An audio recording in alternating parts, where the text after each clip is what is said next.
Today, the Italian Prime Minister Giorgia Meloni, she delivered a sharp rebuke to what she sees as the hypocrisy of the political left, particularly in how they portray conservative leaders versus their own historical figures. Now, speaking remotely at the Conservative Political Action Conference in Washington, D.C., she took aim at the double standards she believes are applied to leaders like herself, the US President Donald Trump, and the Indian Prime Minister Narendra Modi. Meloni pointed out that when left-leaning figures like Bill Clinton and Tony Blair built a global liberal network in the 1990s, they were hailed as statesmen. Yet, she argued, when right-leaning leaders like Trump, Modi, or herself speak up, they are quickly labeled as threats to democracy. She called this disparity a clear example of the left's inconsistent storytelling, suggesting it's a tactic that's losing its grip. Now, according to her, people are waking up to these distortions and refusing to be swayed by what she describes as leftist falsehoods. She also went further, celebrating the growing support for conservative leaders worldwide. Despite the criticism they face, Meloni said that citizens keep choosing them at the ballot box, a sign that the public isn't buying the narrative pushed by their detractors. Her comments framed Trump, Modi, and herself as targets of an unfair smear campaign, while she positioned the left's own global alliances as having been unjustifiably glorified. Now, Meloni's words were a bold defense of what she sees as a rising global conservative movement, one that's shaking off the left's attempt to define it. She didn't really mince words, accusing her ideological opponents of reacting with what she says is hysteria to Trump's recent victory and the broader success of right-wing figures. It was a stinging critique, one that doubled down on her belief that the left's influence is slipping as people turn towards leaders who reflect their values. We'll try and assess what Meloni has said. In fact, I'm currently joined by... Let's in fact listen to what Meloni has said. And that is why the left is nervous.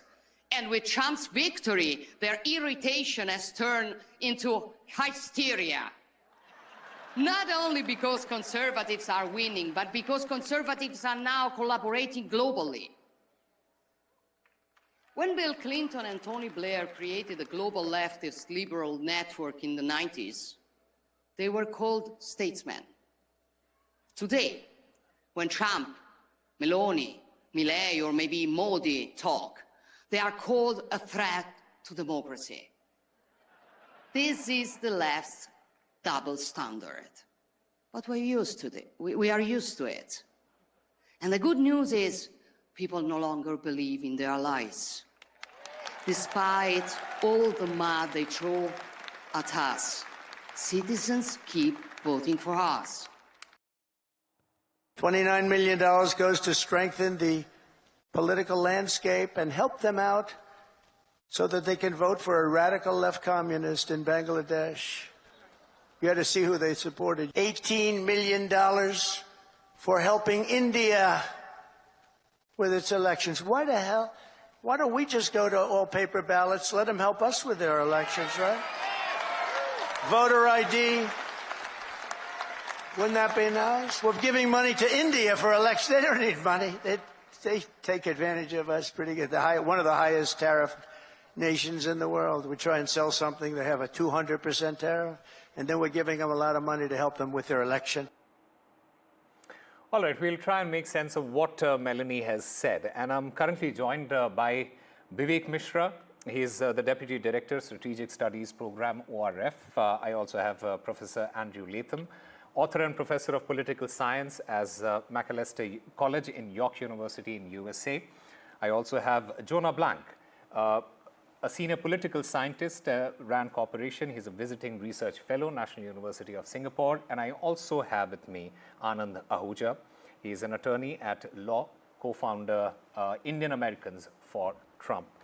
Gentlemen, welcome to this discussion. Let me start by asking you, Vivek Mishra, on the double standards claim, Meloni, she highlighted a perceived disparity in how left-leaning leaders like Bill Clinton or Tony Blair, they were celebrated as statesmen, while conservative leaders like herself, Trump and Modi, they are branded as threats to democracy. I want to understand from you, how valid is this comparison historically? Let me put that in the broader context of the age we are living in. I think we have entered the right age of the right, where the boat is going to shake and things are going to fall in their own places. I mean, if you go back to the frame of the 1970s, the Reagan moment, you had a huge sway of changes in the United States, and then conservatism itself had its moment. I think the circle has come, we have come a full circle in many ways, where you're seeing a global rise of conservatism.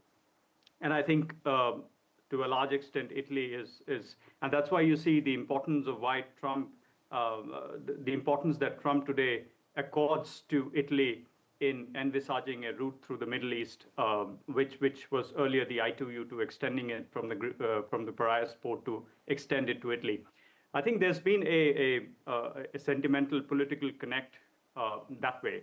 But broadly speaking, we have as I said, we have entered a new phase where, for a long time, the condescension that we saw for the right, I think the left will have to understand that there has to be some space for the other political party, and that condescension has to go away. Because clearly, if you look at the United States right now, it's fractured 50-50, irrespective of what you believe in. It's one of the most sharply divided in terms of political choices at this moment as a country. Therefore, what you think of the other group may be right for you, but still stands right for the other half of the group. May be wrong for you, but still is right for the other half. Yeah. I think with that frame, let's take a step back and look at what the space or the gaining space that the right has made in this era. And it is only the beginning, because I see the rise of Trump and other leaders, including in the global South. We've seen that there is a gaining acceptance of this idea by the people of the country that they live in, and that reflects in the voting choices, and that reflects of the larger political sentiment. All right, Professor Latham, I want to understand from you.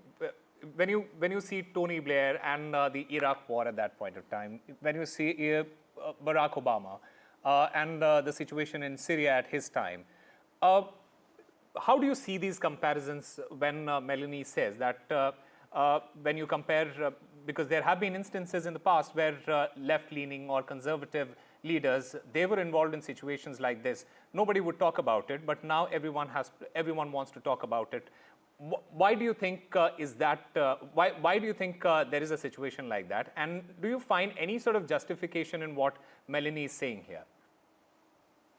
Yes, I do. I don't agree with her about a lot of things, but I think she was spot on about a few comments that she made.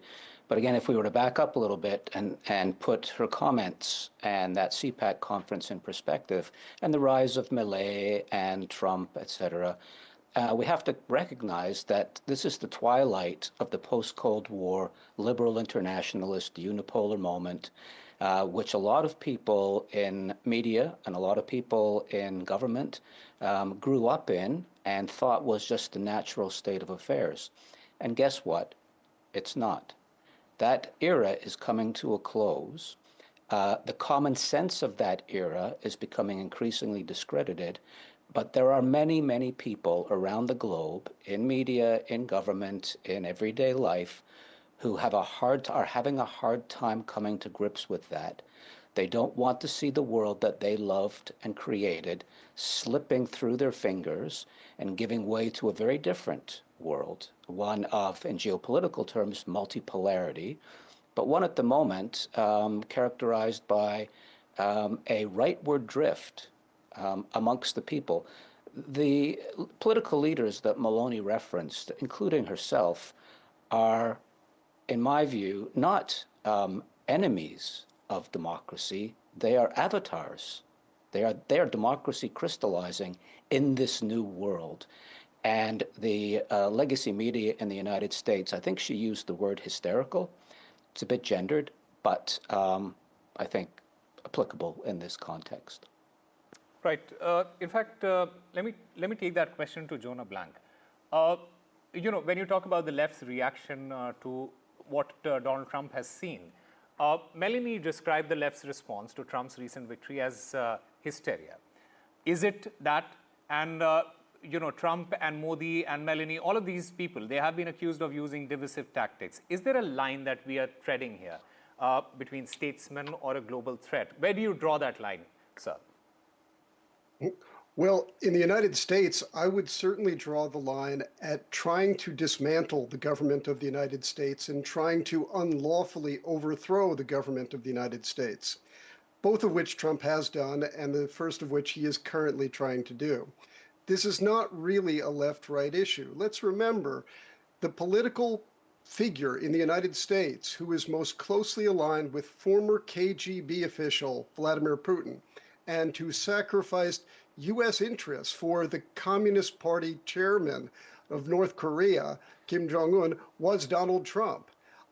This is really not a left-right issue right now in the United States. Whatever it may be, it does not have anything to do with one party being left of center or communist or Antifa or the other noise words that are thrown at it. Yeah. Anand Ahuja, so, talking about the global political trends, Meloni suggested that citizens worldwide, they are increasingly supporting the conservative leaders despite criticism from the left. Is Meloni's assertion of a rising global conservative movement correct? And is there a rise of a global conservative power? So first of all, if we see the United States, in United States, history on part of left is not basically something new. Even in the first term of Donald Trump, if we recall that on January 21st, 2017, there were riots in Washington, D.C., and left was never prepared to accept Donald Trump as president, even in his first term. Everybody knows that there were 2 impeachments of Donald Trump, and Donald Trump was basically not accepted as president of this country, even in his first term. Meloni has made a statement now. I personally believe that it's Mr. Ahuja, better what late has than changed? never. Mr. Ahuja, what has changed? What has changed in the last couple of years, according to you? In United States, as Vivek mentioned, it's 50-50. Even in India also, if you see Modi's position, the election he won in the last term as compared to this term, his position has gone down. So in United States also, as Vivek mentioned, and I agree with Vivek, that in United States, 50-50. If you see the House, it's Republicans, I think they have just laser thin majority in the House. And in Senate, it's 52-50, 48 basically majority. So it's not that land-style victory of conservative in the United States. But we know that in the last 4 years, how left desperately pumped money in United States elections, especially when it comes to the election of district attorneys, to make sure that this country goes far left. So that particular trend has been in this country, though internationally, if you see now gradually there is a rise of conservatives. But if you ask me, it's something extraordinary. I don't agree with Meloni on that particular point. Okay. We saw Prime Minister election in United Kingdom. So that election, conservatives lost badly. So now gradually, that conservative movement is gaining some momentum all over the world. We should not get that much excited. We have to keep in mind that with the passage of time, voters, they get fed up from one particular party, and then it's a human nature. Change is a human nature. So I will not say that we conservatives should just get excited and go gaga gaga over it and start celebrating that conservative movement is now getting a lot of momentum all over the world. Okay. All right. Vivek Mishra, is this a cycle that we are seeing? And we have, we have witnessed this cycle of change where a certain ideology has been in power for a long period of time, then overtaken by the other ideology. Is it really an anomaly that we are witnessing at this point of time? Or is it just the cycle that we have to see through? Not at all. I think it's pretty much the nature of the cycle itself.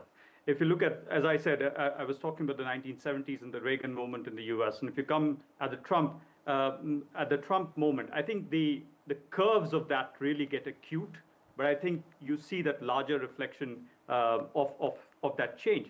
And the reason I say that we are at the beginning of a cusp in the US particularly is because of the things that are going to follow, which may not be pretty for a lot of people. But I think because the inherent understanding of Donald Trump is that there has been a liberal and socio-political decline of the United States as a society in their political and social choices, I think, therefore, the choices that come from this government are going to be very, very drastic in many ways. And there is a broader arc that connects this thinking with the rest of the world. Look at Germany voted today. Look at the AfD's rise. Yeah. It may not go on. Yeah. It may not go on to take the victory, but I think certainly it has done better than in the past. Look at the rise of Marine Le Pen in France, etc. I can give you Jair Bolsonaro, for instance. But coming back to your question, I think there's going to be a back and forth. There's going to be some countries where you see these changes go ahead, and other where it can again come back, like you saw in Brazil. Lula coming back after Jair Bolsonaro. All right. Professor Latham, I want to understand from you. Meloni, she sees her leadership as part of a broader conservative wave shaking off the leftist dominance. Is it sustainable, if at all there is a momentum? Is it sustainable according to you? Very quick word from you, sir. Yes, very quickly. This is not cyclical. This is not the exhaustion of one party after 10 or 12 years in power. These are the tectonic plates shifting in a very profound way.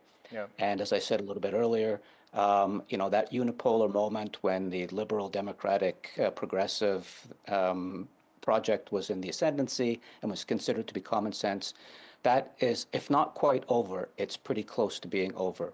And just parenthetically, I would say with respect to the UK election, which in some people's minds stands out as an anomaly, they drifted left versus everybody else in the world drifting right. It's simply not true.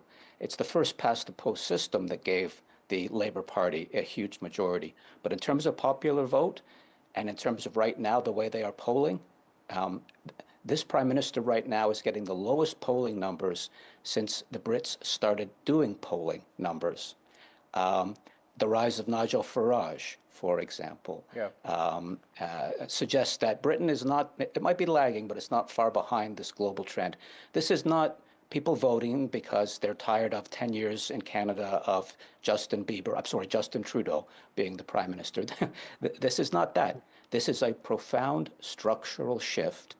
I'm not saying it's good, but I'm a political scientist and I'm looking at this from a 30,000-foot perspective, and I know what I'm seeing, and it's not cyclical. All right, gentlemen, we're running short of time at the moment. Thank you very much for your views on this. What is the voter motivation? Meloni framing the electoral success of all the right-wing leaders as evidence that people are rejecting leftist falsehoods in favor of values-aligned leadership. Is it correct? Is it not? We'll have to keep having this discussion to understand that and get that answer. Thank you very much for joining us and sharing your views on this.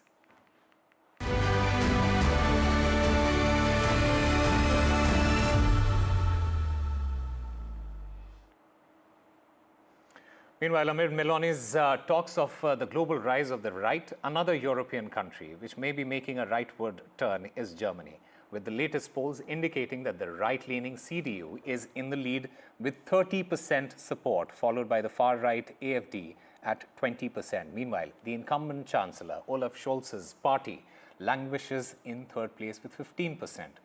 Scholz, whose coalition fell apart over disagreements regarding debt rules, is battling a wave of anti-incumbency, especially due to Ukraine war's impact on the economy of Germany. Ballot counting will begin as soon as voting concludes, with official results expected overnight. Time for a very short break. More news and updates on this side.